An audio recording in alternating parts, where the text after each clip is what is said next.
بسم اللہ الرحمن الرحیم۔ السلام علیکم ورحمۃ اللہ وبرکاتہ۔ عزیزان محترم، امید ہے کہ آپ سب حضرات خیر و عافیت سے ہوں گے۔ آج الحمدللہ بندہ نچیز کا کلاس ورک تھیسس مکمل ہو گیا، ایم فل کی ڈگری مکمل ہو گئی۔ اس پر اللہ تعالیٰ کا نہایت شکر ہے۔ خالق کائنات کے مجھ پر انگنت احسانات ہیں۔ بندہ نچیز سے دین اسلام کی خدمت کا کام لینا اسی ذات ببرکت کا احسان عظیم ہے۔ اس نے مجھے یہ علمی اور تحقیقی کام کرنے کی توفیق بخشی اور اس مقام تک پہنچنے کے ہر مرحلے کو آسان بنایا۔ میں university of management and technology Lahore کے شعبہ اسلامک تھاٹ اینڈ سویلائزیشن کا بے حد ممنون ہوں کہ جس نے مجھے علوم اسلامیہ میں تحقیقی کام کا موقع فراہم کیا اور بہترین اساتذہ تک رسائی کو ممکن بنایا، جنہوں نے میری فکری مغالطوں کو دور کر کے دین اسلام کے تہذیبی راہوں کو میرے لیے روشن کیا۔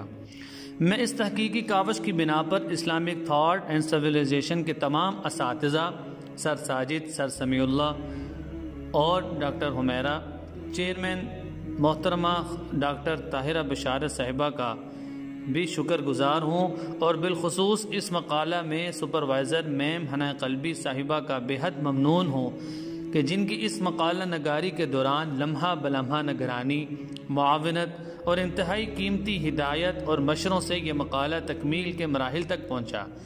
اور یہ ناانصافی ہوگی کہ اگر میں والدین اور شریک حیات اور اپنے بھائی مفتی محمد کا شکریہ ادا نہ کروں کہ جن کے شانہ روز حوصلہ افزائی کے ہر قدم میرے ساتھ رہے۔ میں اب اپنی اس اولین خدمت کو میرے تمام محسنین کی طرف منسوب کرتا ہوں، جن میں سر فہرست رحمت للعالمین صلی اللہ علیہ وسلم کی ذات ببرکت ہے، جن کے احسانات سے ایک میں کیا پوری انسانیت گناہ بار ہے۔ آپ کے بعد مخلوقات میں عاجز کے سب سے بڑے محسن اس کے والدین ہیں۔